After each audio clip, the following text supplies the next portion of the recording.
Hey everybody out there, it's Alabama Deep coming back at you. Alright, so today we have some things that have come in the mail.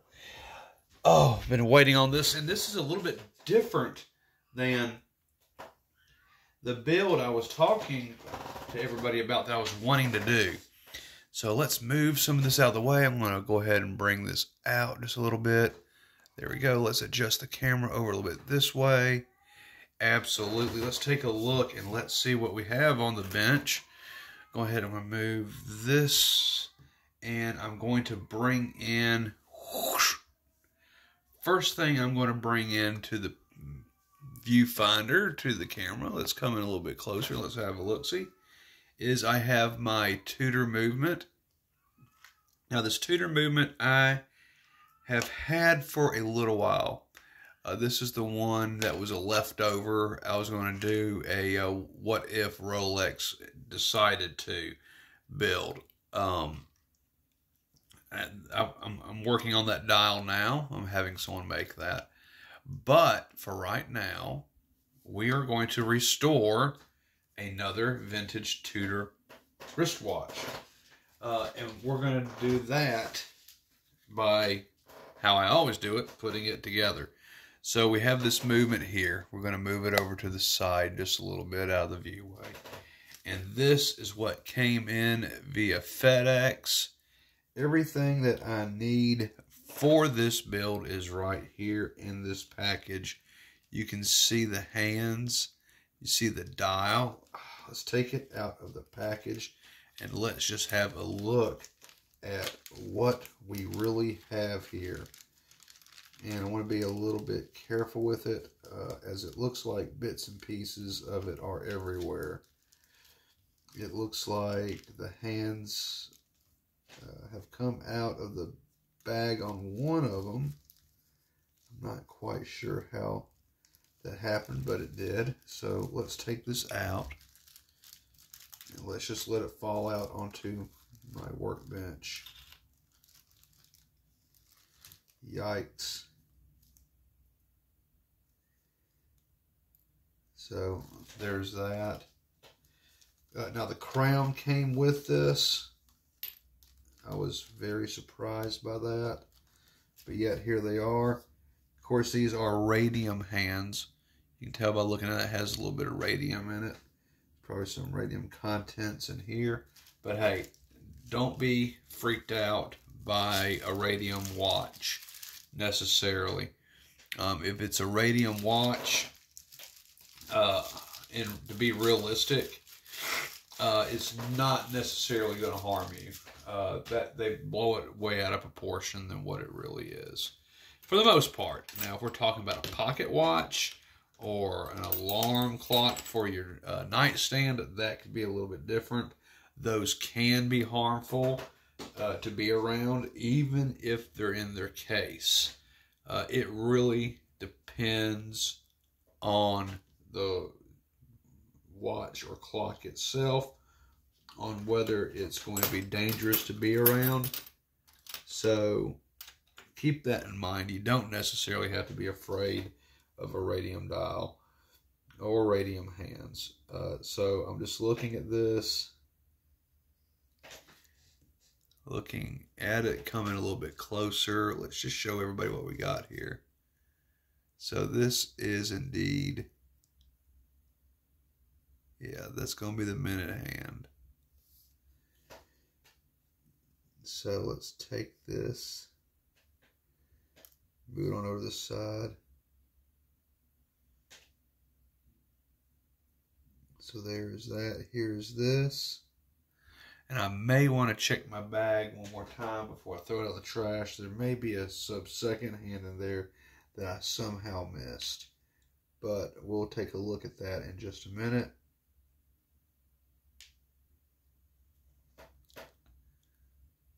That's just really pretty. It's going to be, I forget how they call this. They call this a chapel hand, cathedral hand. I forget exactly what this is called. Something along those lines. But nonetheless, very, very pretty. We're going to do our best. Looks like we're going to have to re-loom these. I wish the loom was still there. I do see it some on the hour hand. We'll do our best not to necessarily lose any of that. So, okay. For the dial, let's take a look at this beautiful dial. Yep, here it is. It's in pretty good shape, actually. Looks like I can get rid of some of that.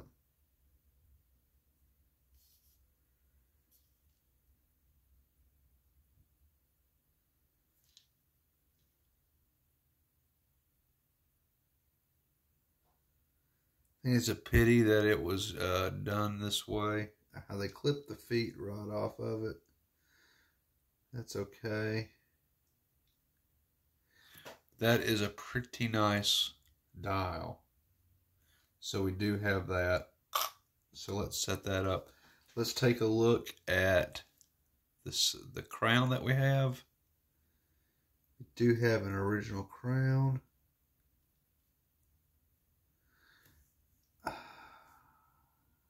Don't know if that can be used or not for this particular build.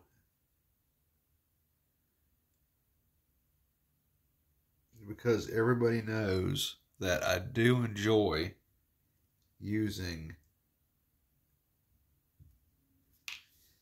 oyster cases or oyster replica cases or aftermarket replica cases, however you want to say it, aftermarket case, done in a oyster design. Very worn crown. So, and the piece of resistance, here it comes in. We have a case for it.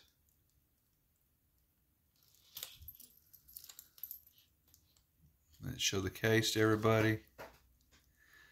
Now this one says it's a Rolex SA case, reference number 1016.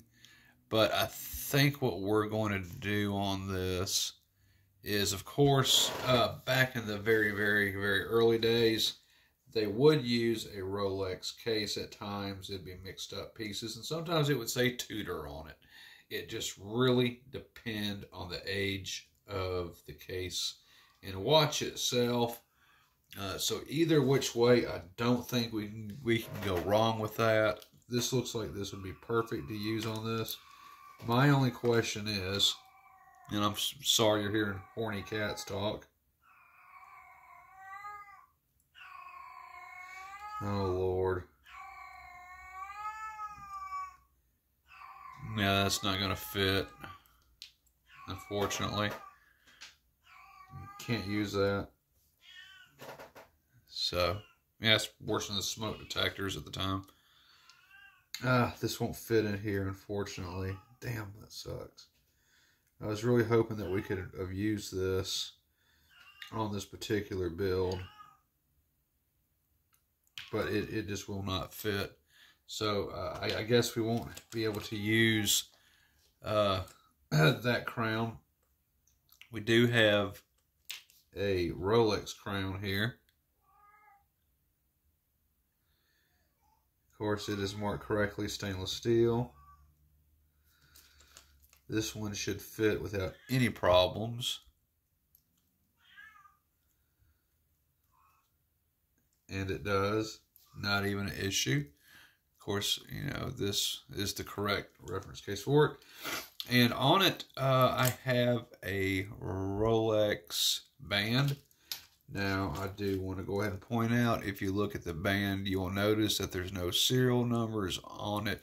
That's because this is an aftermarket bracelet.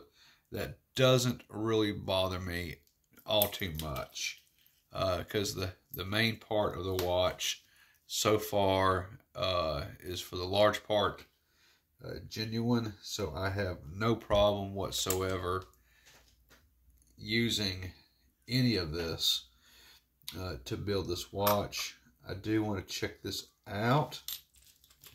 Of course, we do want to make sure that we can use this dial on here. So I'm going to go ahead and take the crown back out. I know the movement will fit. I don't have an issue with that. but I want to make sure that this dial is going to be a 29 millimeter, and I do believe it will be. From what I know, I just want to make sure 110%. Let's see if I can flip it real quick. Yeah, it is flipped. Let's hold it. That does fit. Very good. Very good. So this is going to work perfect for what I want to do. No issues there whatsoever. So far, so good. We are on top of things. We have every little thing that we need to be able to do this.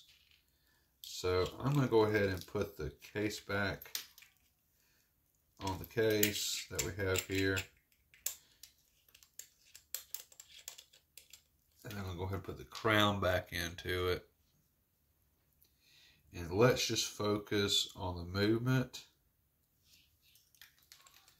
And I'm going to save this crown for sure. Although I cannot use it in this build necessarily, it will come in handy for a build to come. So I would like to have a largely original Tudor, kind of like the other one I have. And I guess we're going to do it about the same. If anyone is not familiar with the other Tudor that I have, then let me bring it out and I'll show it to you. In my other videos in the past, I did do this one. Now, this one is one that I did build. I bought it all as one piece. I was trying to find a dial for this one, and I did not succeed, but I found a whole one of these that was suitable. It had the exact same movement. Dial was intact because the other dial was, I tried to do a restoration on it, but it just wasn't going to go with the type of dial it was. And of course the loom was coming off on these, and I applied more color to it. So this watch, this one is of course waterproof, way beyond 100 feet, I know for a fact. And I tell you what, folks, if you haven't ever had a Tudor movement before, or a Tudor watch of any kind, let me tell you something about this watch. It is just absolutely gorgeous. I know for a fact that when you're winding it up, oh my goodness, I tell you what, it feels like butter. Absolute butter as you're winding it up. It is smooth like ice. And the way it runs is just as smooth. It is accurate even after all these years. This movement is literally from the 40s or 50s, early 50s. And this is so accurate even to today after just a light service that I did do at the time, which I never broke the whole movement down. If you remember back in the videos, I just went over the jewels and the pinions of it, and I just went ahead and I just oiled it and cleaned it a little bit, worked on the balanced jewels just a little bit. And this thing, it was frozen up, gummed up, but it started working again after I did both sides. And very, very light service. And now it keeps perfect time. It is not stuck anymore. And I'm hoping that with this movement, I'll be able to do the same. I know for the most part, I can't remember if I ever gave this one a light service or not. I can't remember if I did or didn't. Gosh, it's just so hard to remember. But I want to go ahead and see. Yeah, it looks like it's running right now. But if I remember right, I think it did need a little bit of work. I'm going to go ahead and pull it out just to have a look-see at it. Let's just see.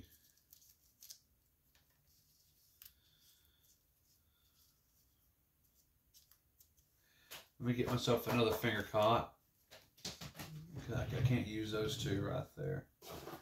So let me get myself another finger caught and just put it on. And I'll pick up this movement and we'll investigate it just a little bit, right? So let me just have a look at it.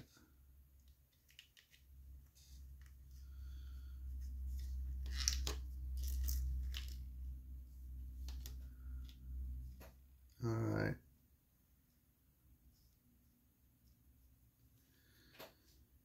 I'm trying to remember exactly what this is. I don't even know if that goes to this watch or not. It may not. Let me just investigate this. I do see a part here. I'm not sure what this goes to. Let me have a look. Looks so much like a click. I think that's off another movement. I don't believe that came off this one, but of course I'll be double checking. I do have some extra hands here, but I don't think we need these hands at this point. These hands would go on something a little bit different. Let's see. Where is my stick? There we go. I got it put in there.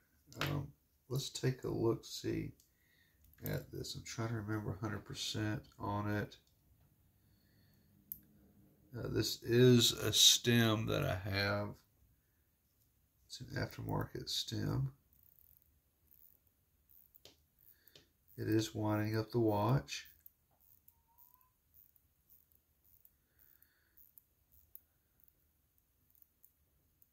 Let's stop right there. Okay, let's come in and have a look.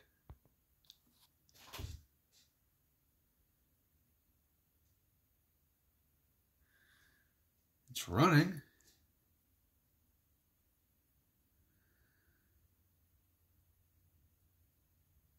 Don't think we have a whole lot of issue going on with this. All right, so that's good. I am indeed going to find, yep, there we go. Now, I probably will clean this movement up just a little bit. I think it could use a little bit of cleaning up, without a doubt. Okay, so, yep, everything's right there.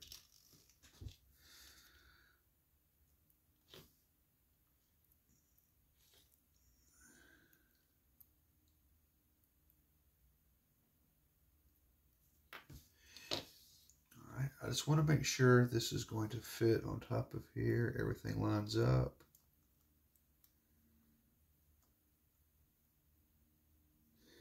Everything does line up. It's perfect. Absolutely perfect. Perfect, perfect, perfect. I could throw this together in about 5 minutes maybe. Which I'm thinking we're going to do this later on tonight. I think it'd be really, really good. Of course, we're going to have to try to figure out something that we can do with finding a good stem. This one winds it, but I don't know if it's going to work on this crown. Now, what I will go ahead and do is I'm going to separate this. Yeah, I can separate this. So let's take this and move that aside. And let's bring in the other crown that we have to this oyster case, this Rolex case we have. And I'm just going to go ahead and put it on there is what I'm going to do. Because I want a really solid, good crown. And this is going to be it. Yes, absolutely. I think so. So yeah, we're definitely going to be doing this build. I cannot wait till we do, but let's back out and let's do a little bit of dry fitting. I want to see how this is going to look, how this is going to go. Let's plan this out just a little bit since we have these parts here. First things first, though, however, I don't necessarily like the strap being on the case right this second. And my newest little tool that I have here,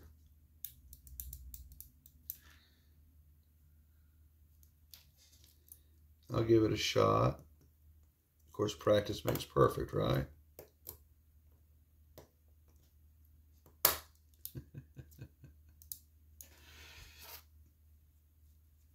Let's see if I can go in a little bit with this.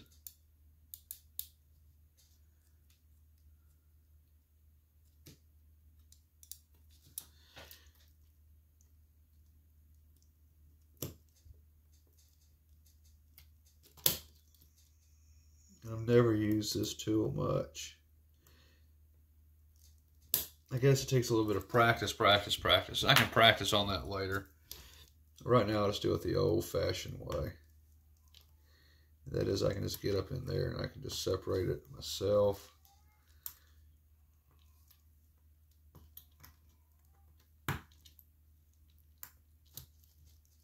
That is on there, though, isn't it?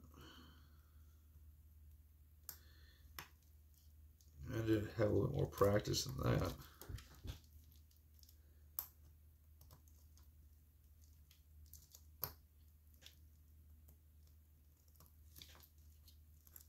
Go.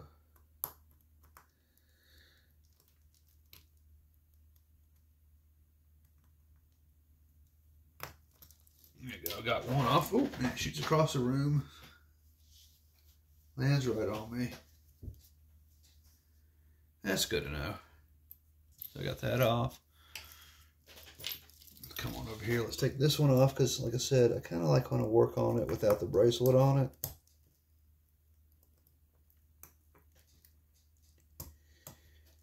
Go.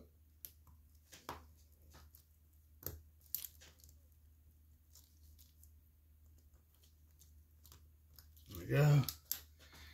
Now I'm going to give that a chance to hit me. So now I've just got this right here. So let's just see how this is going to look. I want to see how the movement is going to fit in the case. It's going to need a movement ring, obviously. So let's bring it over here and let's just try it on just for giggles.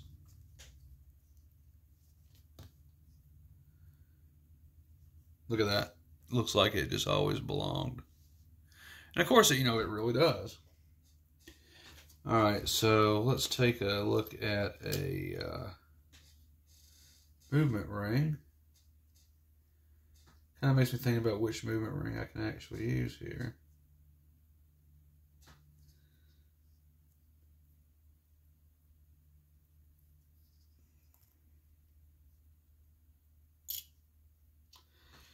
Now see, that's just a little too big. That just will not go. So we won't use that. Okay, so let's see what we're going to find to put in this case.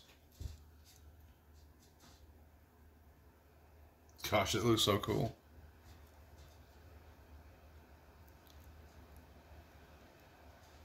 So, do I even want to think about digesting that? I think about barfing every time I think about plastic. And it looks like plastic is not necessarily a viable option. Not going to use that.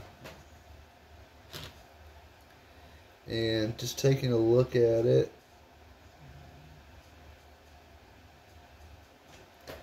Let's see if we have a thicker movement ring. I've got this movement ring here.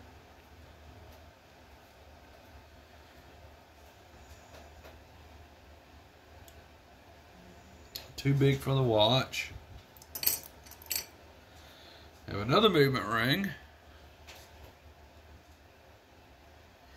And you know what? This one may look like it fits.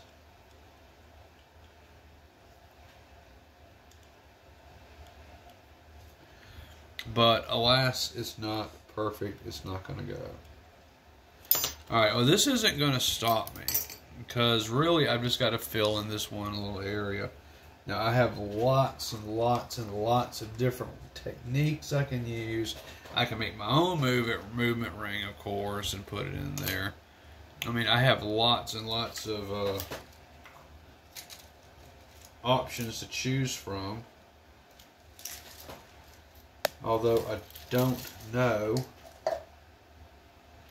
110% on what I can use.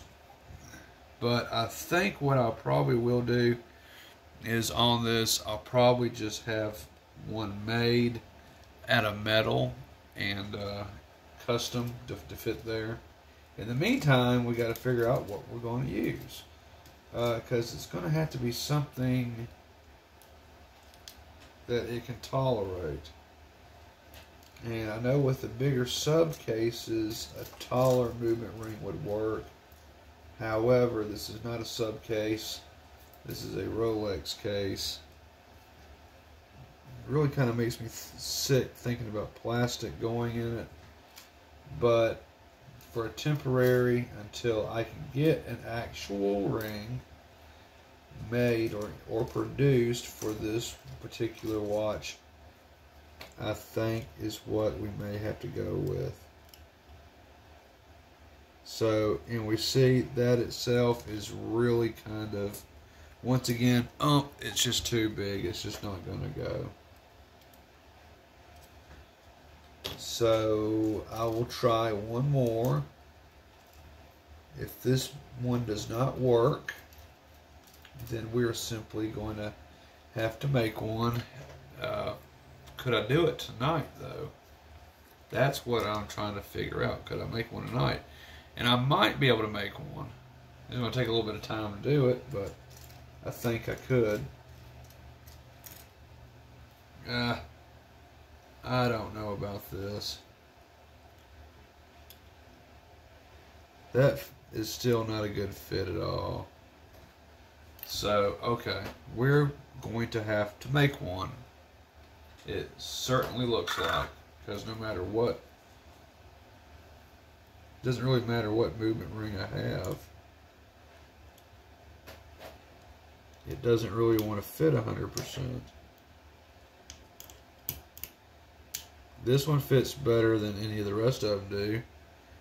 It's a little bit tall. I don't think the case is going to go on at all. I mean, I will try just for giggles. And kind of laughing at it just a little bit. If I was to trim it down, it might just. But, yeah. I think what I'm going to have to do is we're just going to make one. That's not a big deal. So I will start working on that.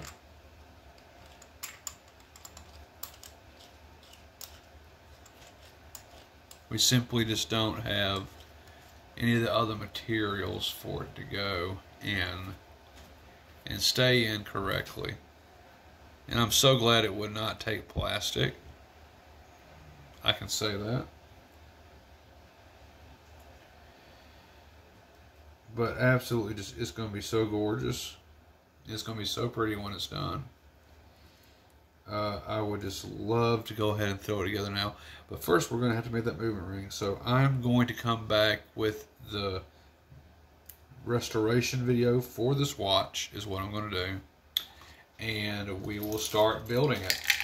But first things first, let me come together with an idea for a movement ring. I could use epoxy.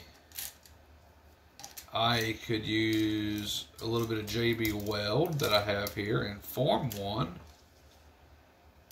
Or I could use silicone. You have seen silicone movement rings before. I could use silicone. That's definitely an option. I have exhausted any of my other movement rings to really use. I will look through my other movement rings here now. Though I don't think I'm really going to have one that's going to work for it, unfortunately. So I tell you what, let's open it back up just for a moment. Let me see if any of these are going to work. Like I said, this looks like it's really going to be too big. That is too big for that. That's not going to go. All of these are just really just too big. I mean, they really are. So they're not going to work. So most definitely I'm going to have to build one. So I could use 2 movement rings inside of one, but that's a little complicated. We don't really want to do that. Okay. So I'm going to put this on for right now. I'm going to put the other movement rings over here, and then we'll come back to the video and we will start putting this bad boy together. So I'm going to start those videos right now. This was the investigative video looking into this. Hello, I got more movement rings here. Look at all these. Hey, hold on for a minute. Okay, before I cut you all loose, I got some more movement rings. Let's see.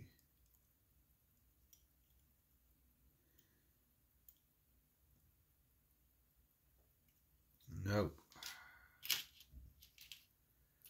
Not gonna work. Hey, hold up.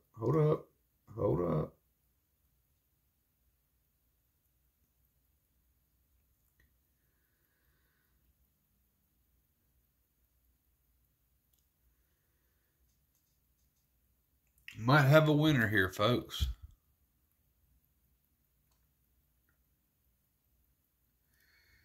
Might have a winner indeed. Oh, if this is what I think it is, then I think it's going to work. Which would be a blessing to me. Alright, so let's see if we can get this to work out the way I want it to. I have a movement ring here.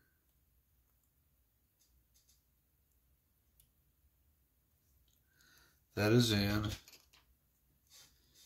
So the main question is, I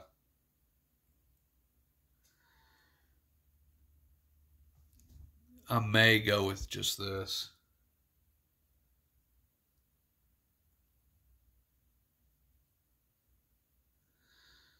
Yeah.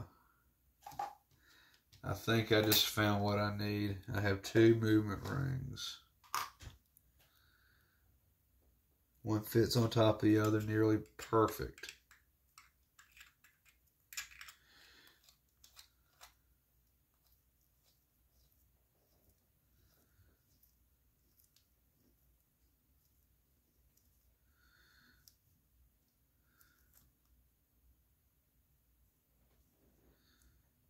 Ah, look at that.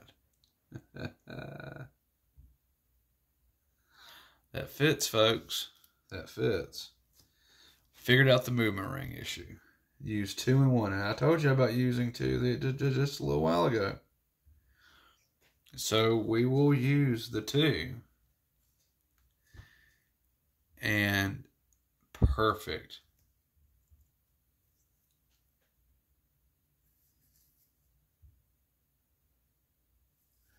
Absolutely perfect. I think we found ourselves a winner.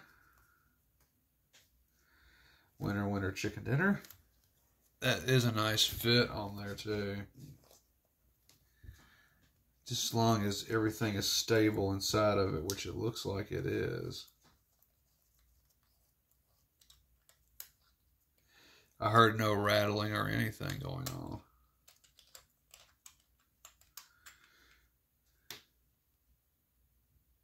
Yeah. That'll be pretty good today.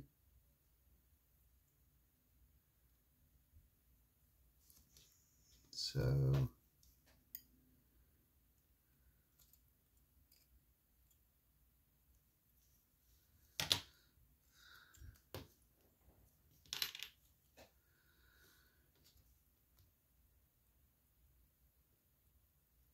Because we have to keep that in mind. Did y'all see how that balance wanted to stop?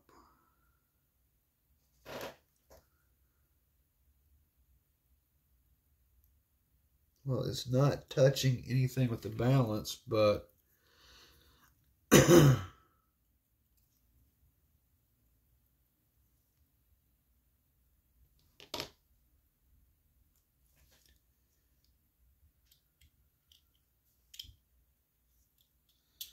let's just say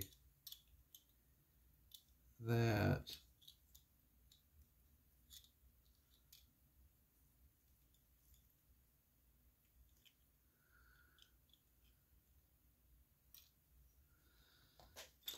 yes, perfect.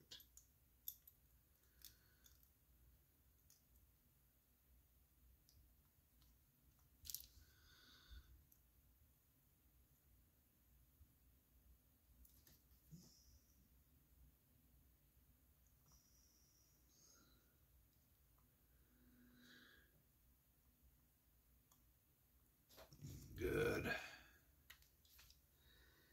Now I want to see this just 1 second.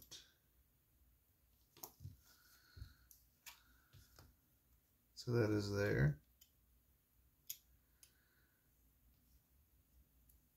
And we're just going to say for giggles, that goes down there.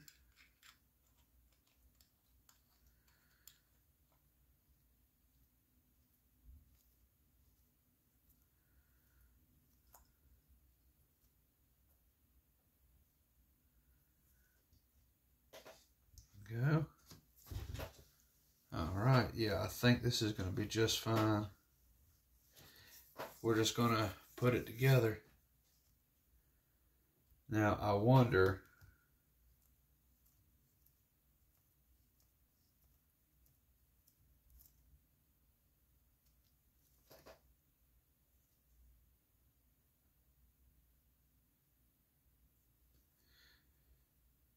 that is nice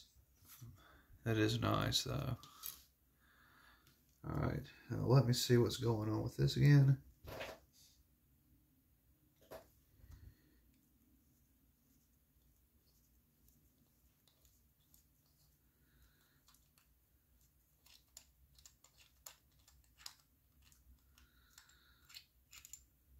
Yeah, okay, perfect.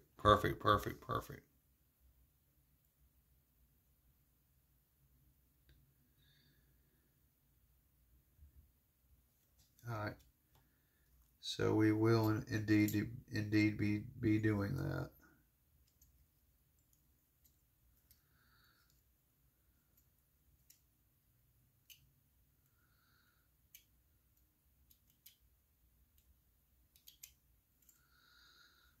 Yeah, okay, perfect. All right, so I'm gonna go ahead and, like I said, very gently put that up. This is going to be a great build, I think. That's just awesome. That's pure awesomeness as far as I'm concerned. So, yeah, this is my new build. All right, everybody, boys and girls, guys and gals, we will be back with a new Tudor building video.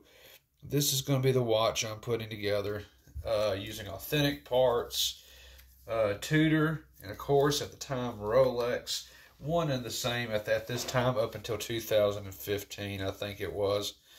No, wait, that's when Tudor established its own in-house movement. Was 2015, I'm sorry.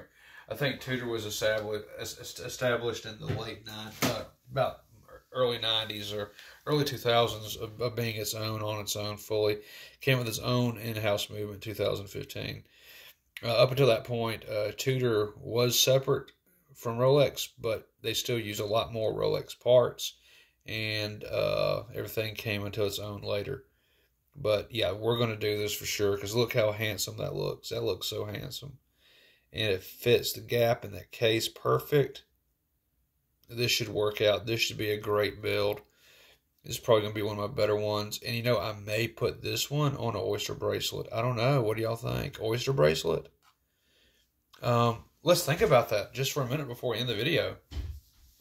Okay. So, what I'm going to do is, everybody is familiar with the oyster bracelet, right?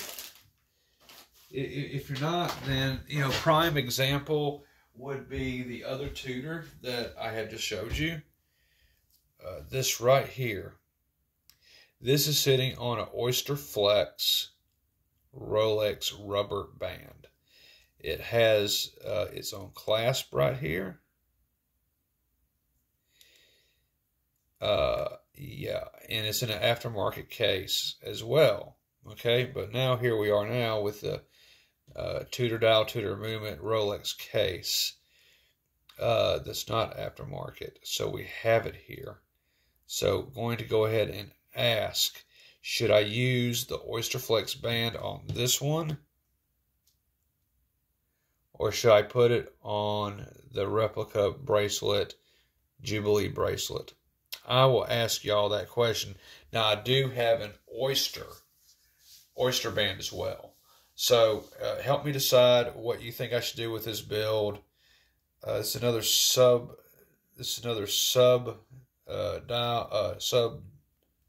second-hand build. Same movement, just different dial. Let me know what you think I should do here. So let me prop this up so everyone can get a better picture of this movement. Absolutely just gorgeous. Gorgeous, gorgeous, gorgeous. So, let's see. Everybody tell me what you think I should do here. This is going to be good for the thumbnail picture as well. I need to know what you think I need to do with this. All right. Should I go ahead and put the rubber band on it, or should I go ahead and put the Jubilee? And the Jubilee, of course, is this. And it has a very simple clasp on it. The clasp is this. So I'll let y'all tell me what you think I should do on this. Jubilee, oyster, I don't know. You tell me. This is going to be a heck of a build. I think I can get this done tonight. Absolutely. Oh, yes. So let me know what you think in comments below. Like, share, subscribe. Thank you, everybody, for watching. Let's get some more revenue in for that free Rolex giveaway that we will be doing as we do another video, Tudor time. This is another Tudor wristwatch restoration, taking back from those who have taken these apart and sold their cases for gold scrap. It is my mission to try to save as many of these as I can and restore them. So go ahead and comment below what you think I should do with this. I'm going to be uploading the other parts as they come along. I'll be checking in every couple of minutes or so. Please let me know. Jubilee rubber band. Let me know, guys and gals. We'll be right back with our first part of Tudor time once again as we build another Tudor watch.